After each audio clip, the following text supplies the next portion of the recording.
Who's going to talk first? We just got home from seeing one of my students who's, well, an ex-student, Nandita. I think she started with me when she was 11.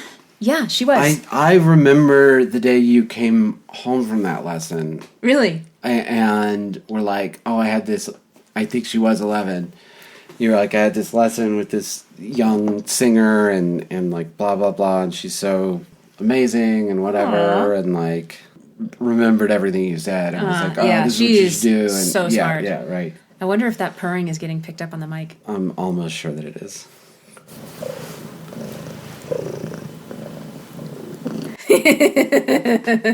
Making her appearance.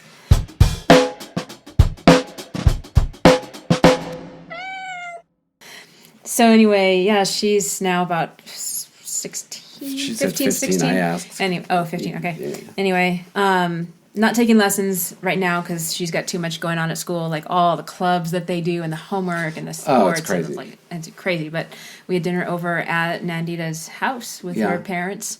Her brother was still busy with end of year school stuff because he's a senior. But yeah, they great, were fun people, unbelievably generous and. The table was spread with Indian food, just amazing 10 stuff. different dishes. Bringing out some of their like family stuff that was like, oh, you never can't get this in a restaurant. This it was so good. Yeah. Both the beef thing and then the peas. The asparagus. Is that what it was? Yeah. Oh, wow. Chopped up real small, so it looked like peas from a distance, but we should make asparagus like that. That was one of the best things I've ever had. Like I was being polite and not just eating tons of it. Yeah, share with the table. Yeah, so that was great. Great seeing Nandita. It's so nice that you're continuing to like kind of be a part of her. Yeah. Stay in contact and. Yeah, she's one of those that, it wasn't just like voice lessons. Right. It was hangout time and talking about life and stuff like that. Yeah, mentoring. Yeah. And not to mention she's an absolute beast of a singer. Yeah. She has an Instagram where she does covers. I would bet it's some variation of Nandita Nair, Nair. Mm-hmm. So she's on Instagram. You check her out. She's really just phenomenal. Yeah, great tone. Great tone. Yeah. So that was tonight. Yeah, we just got home from that. We had a Petty Nicks rehearsal today. Oh yeah, we did, and we got a lot of different stuff done at this rehearsal. Got a lot of details. Ironed out some tones. Worked on guitar tones. We talked about costuming. Yeah, we talked about costuming. Always looking to improve the costuming. Kind of worked through some detailed things in the set. Talked about the cruise ship opportunity. Oh, yeah, right. We got a cruise ship opportunity from Virgin, although we originally thought it was from Virgin Cruise Lines or Virgin. It's coming through a management company in Florida. Yeah. But it actually didn't come from Virgin. It came to the management company. Right. So. That. Doesn't look like it's going to happen. Yeah. Put it that way. Enough said. Which is fine because you didn't want to do it anyway. And no, I thought that. Yeah. Yeah. It didn't sound that fun. You were, There's no stage. You're on the floor. On the floor. Had to use a jazz kit instead of like a rock kit. Quiet. Yeah. That's not really our show. That's not really our show. Yeah, it would have been just like being a cover band. It just would have felt like a waste of time to me unless it paid a bunch of money. Yeah. Who knows? I mean, a million things will happen. You never know what the next... Yeah. You never know. As Vic says, you never know who you're playing in front of. Well, then there's that. Yeah, that's totally true. Yeah, so what else have we been doing this week? We did that great gig with Cody. Yeah. At the Boulder Dinner Theatre. Boulder Dinner Theatre. Really recommend that place. Yeah. Very cool venue, everything. Mm-hmm. How did you feel about it? So second gig on bass with Cody. Mm-hmm. It felt like 10 times better than the first gig. Yeah. That first gig is always, you're on your toes. Since you've kind of picked up the bass and started focusing on it, not just playing your own music or not, you did cover stuff too. But like this is like round 2 sort of how many gigs have you done on bass? On bass total ever? Well, no, since you started doing some of these since hired gun gigs. Oh, okay. So let's see. 2 with Pamela, 2 with Cody. Wait, there's one more coming up. Well, I'll have the one with Jenny coming up. Yeah, that's a big but one. that's. We'll talk about I mean, that, that's yeah. it. Besides the student showcases, which are a level of intensity. Of course, all on their yeah, own. right. Yeah, I forgot. I always forget showcases. I guess, to be honest, I mean, aside from the showcases, it hasn't been very many in this new. Since you started doing it again, yeah. Because you kind of had a break. Well, tell me more about how you felt about the Cody show. I just felt. I mean, I knew what to expect in terms of, like, I know how these songs go, and I have them charted in a way that makes sense to me. Yeah, this time. Yeah, right. Because last time I was reading multi-page lead sheets. Right. You know, playing and flipping the page and playing and flipping the page, and now I've got everything charted. You know, basically not exactly Nashville number system, but numbers. So, numbers with indents for song sections, which helps my eye figure out where we are. Nice. And then we had Ian on drums, and it was his first gig with Cody, so I was helping him a little. Yeah. You know, like the song ends here, and you know, just making some eye contact, making sure we're on the same page. Right. I felt like I was much more heads up on this one. Right. Take my eyes off. I was definitely dancing around. I was having fun, like just feeling the music. Yeah. Not performing. I was literally feeling it. Like there was nothing fake about what I was doing. Yeah. Felt really good. Yeah, thanks for helping with Ian. I am still steadfastly refusing to even resemble the musical director for this project. So I'm... You're right. Someone always has to slide in and do it, right? Someone's got to say the claps don't come in until the second half of the verse, or the kick keeps going through the second verse, or else the song just keeps being that way. And I'm like, I've got notes here in front of me. I can tell you how it goes. Yeah. And I just feel like between making the tracks and producing a fair amount of the stuff, I'm just like, I'm going to get shoved into being like, you're responsible for directing all the musicals. How does this go? You worked on the track, Justin. You know how it goes. I'm like, yeah, I don't know, man. Don't remember. Let's play it again, see if it works this time. How did you feel about it, the gig? I felt great. I sang a lot more than I normally do because Cody's stuff is so vocal heavy and just trying to pitch in and you know, do what I can to fill things out. And I felt like it didn't go terribly. I mean, I wasn't really doing harmonies. I was just doing... Gang vocal type stuff, or an octave down from where Cody tends to be, or, you know. So, yeah, I was prepared for it to be miserable. Like, I did definitely bail a couple times. There were a couple times I started singing on a chorus and realized I had not found where it should be. So I kept singing. I just stopped making noise with my mouth. Mouthing words. Just mouthing words, because I was like, I can't find the note. Which is harder with backups. Like, I tell people all the time, like, the trick with, like, doing an ad-lib, you know, before you start singing your lead vocal to help you find your pitch. Yeah. And then you sound like you're just ad-libbing and doing a, You're kind of like, yeah, there it is. But with backups, you can't really, you know, do that. Right. You know, you can't.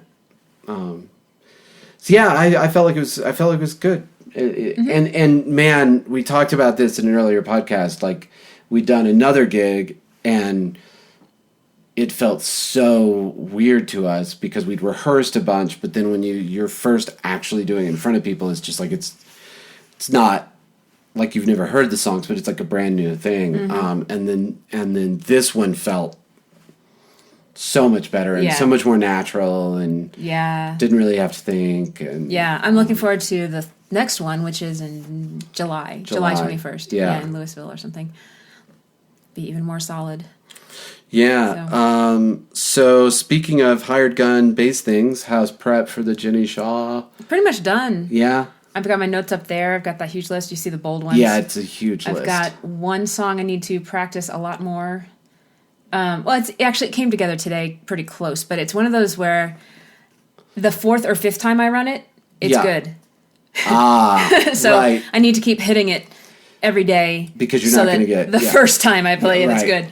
And And then I got to review the bridge on a song and run another song. Yeah, it's so great. I'm pretty much ready. Yeah. Well, that's good. Yeah. So that'll be fun. So it's coming up. And then last week we released our music video that we have been talking about for 2 or 3 weeks on this podcast. Right. What music video? It's over 300 views now with absolutely no boosting whatsoever. It was a post on Facebook. Wow. And, the video's on YouTube. Pretty cool. That is pretty cool. It got 3 shares, one of which was you. Right. I wanted to make sure my mom saw it. Yeah. Or maybe it got 2 shares besides us. Oh, okay. So Ricky Rodriguez, who's a guitar player friend who lives in Florida now. Oh, okay. And his initials are JC, but it's not a drummer, Jim Costello. It's, I can't remember. But okay. Anyway. Yeah. So that's pretty cool. When someone actually, that isn't one of your best friends shares your video, that's quite a compliment. Yeah. Yeah, I finally watched it on YouTube. Obviously, you'd been showing me the edits as you did them. But it's a different context thing to it is, go. When this is the thing that people are seeing. Yeah, this is what people are seeing. This isn't this might change. This is out. Yeah. And I finally watched it, and you just did an amazing job with the editing. Thank you. Yeah, it really turned out cool. I enjoy that stuff. And then Friday we finished most of even another new song. Yeah. Yeah. Another fun one. Yeah. And we're imagining the video for that one, trying to get a handle on the vision for it. It's got a feel, and there's there's some images that we have, but we don't have the whole concept yet. Right. Definitely no narrative, but definitely even more than that. Not even a. Yeah, for what we didn't have a narrative, but we had a vision. A vision. And no vision for this one yet. Yeah, this is pieces. It's got to come together. And then we also have When the Night. Right. Which is, it was written a while back. We just never recorded it, and we're trying to figure out the video for that one, too. Yeah, and you've produced most of that. Right. Yeah. It's really fun to think of the video at the same time that we finish up the song. I find in a weird way it sort of guides the song too. Which is not normally how you work on music. You do the song in a bubble and then right. And not that we had the idea for the music video ready to go. It's just kind of starting to think about how is this song going to come across visually while you're putting the final touches on it. It guides you in a way, Yeah. Well, we thought we had the song pretty close to done, and you were working on finalizing it. I don't know if you were mixing, but you were doing final production. Yeah. I had just mastering more than anything. Okay. Yeah. But you were feeling like some days when you listened to it, it felt too long, and other days you felt like it's the right length, it's a groovy thing, it's a nice thing to feel. Yeah. Who cares how long it is? Right.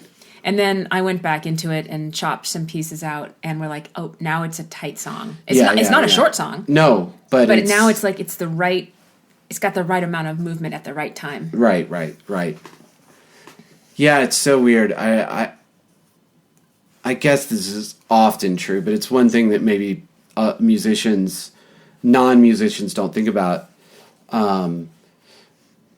It's so interesting how songs get written every different way. There are songs where you wrote it, it's done, bring it in, here we're going to play it. Maybe people find some parts. There's songs where you have a little bit of an idea. There's songs where I've got music and I give it to you and you put words. You Don't Want My Love, I think I basically wrote. So it's just interesting when you're working with a group or just a partner, how many different ways it happens. It's I know sometimes people ask me oh, how do you guys, does Adrienne write the words and you write the music? Or how do, and it's it goes every single way, every combination. Yeah. For us anyway. I know that some partnerships have a workflow where it's kind of the same way. And yeah. You definitely have your strength in music. And you're great at lyrics too, but I tend to write more of the lyrics. Yeah. Even though I didn't in these last 2 songs. Right. These last two songs are like yours. Mostly yours. Oh, that's weird to think about. What, and You Don't Want My Love. I Very absolutely don't think of them that way. I guess there's enough distance that I kind of forgot that. And there are two best songs now. Yeah, well, yeah. Oh, sorry. Cat's still right here. You can't see it. Yeah. Insisting on being involved. So coming up, we've got some petty gigs. We've got Rifle.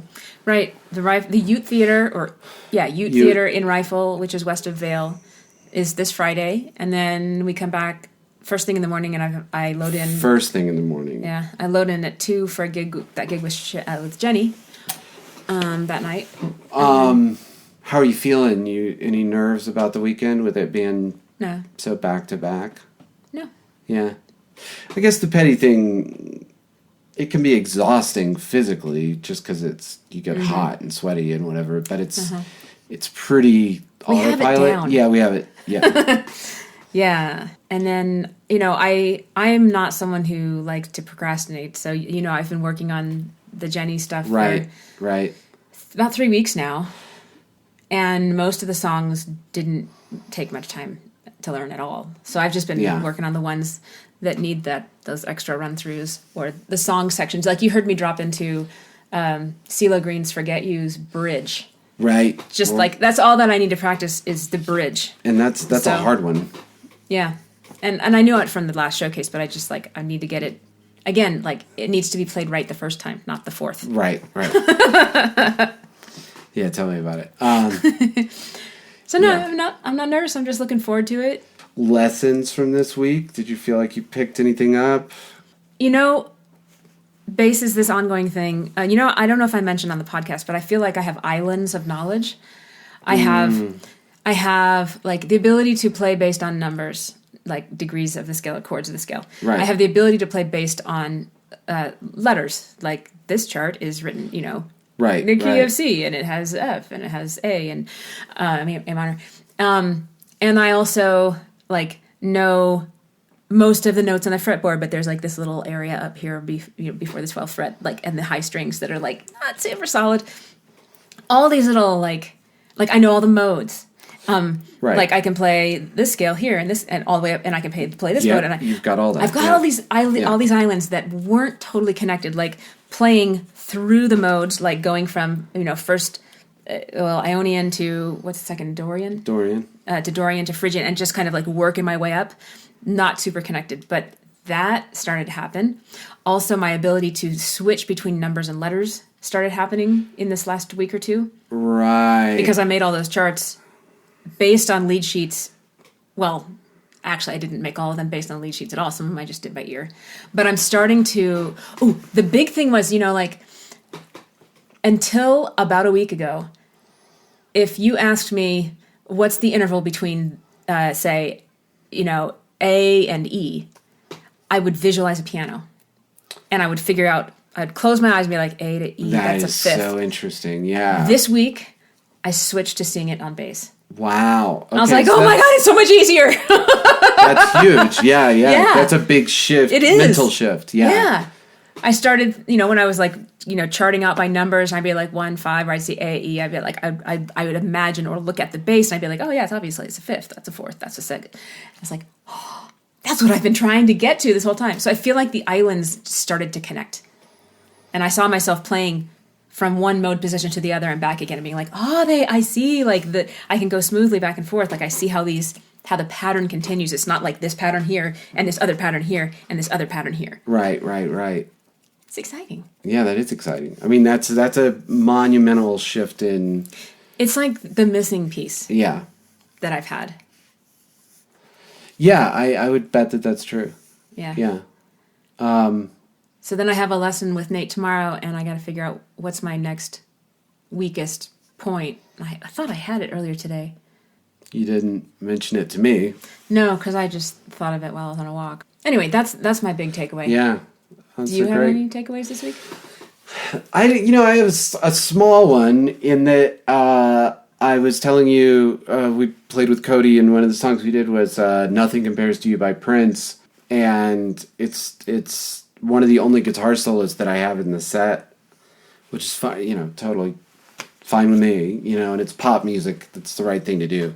But I learned that maybe it's just asking more questions. Like, I did the solo, and then the crowd wanted to applaud, but then Cody was coming right back in singing, and it was not bad, and everybody was fine with it, but it was a little awkward watching the video that, like, the crowd wanted to respond to this thing, but then they kind of didn't get a chance to, so it was that weird smattering applause. And where I'm going with the questions there is, like, man, do we need to be more cognizant of leaving space for stuff like that? Right. I guess maybe just the way the petty stuff is built, we don't have to worry about it quite as much. I don't think so, because it's not as, it's more dancey, less listeny. Right. It's a lot louder. Yeah. And it's not as vocally showy. Right. So, right. like, he's a top-notch vocalist, and so a lot of his show is about using that skill. Rightfully yeah. showing it off. And so it's a very listen-y sort of show. And so people didn't want to clap over him. Right. I think. And I'm not bragging, like, or anything about saying I've got an applause break on a solo. I mean, number one, who cares? And number two, it's that thing where you're getting tons of Cody because it's Cody's show, and the guest star is always going to get huge applause. Like, that's just an unchangeable law of live performance. As much as they love the person, when you get a guest thing or a new thing that's new for a minute, or when you came in singing lead, everybody just lost their minds and was singing, and it was just because you're the guest, like, it's just but it made me wonder, about, like, I guess making sure to remember to take time, and how much better it worked on that same song where you were technically supposed to come right back in after the chorus, but you didn't, and you just waited a time until you started, and it was so much better. And Brian and I, even on stage, like, looked at each other and were like, yeah, could just keep doing the progression, like, she'll start, and then we're like, oh, this is because then it sort of built up a little bit, and then when you did start singing, it wasn't so, like, everything back to back to back to back, and it just made me think, man, maybe I should be paying, so one of those lessons you relearn to be paying attention to. Yeah, but don't try to direct that in the band, or else you'll become a musical director. Yeah. Yeah, it's just funny, there's so many things you like learn it, and then you're like, oh yeah, that thing, like, Yeah. Anyway, overall, all in all, great week. Yeah, and we're not quite in the busy season yet with Petty Nicks, but it's coming. It's getting coming real close. Yeah, June is full. June and July are full. Yeah. I mean, for us, it's not like we're gigging. No. 5 we nights got a travel. week, we're in California both of those months. Yeah.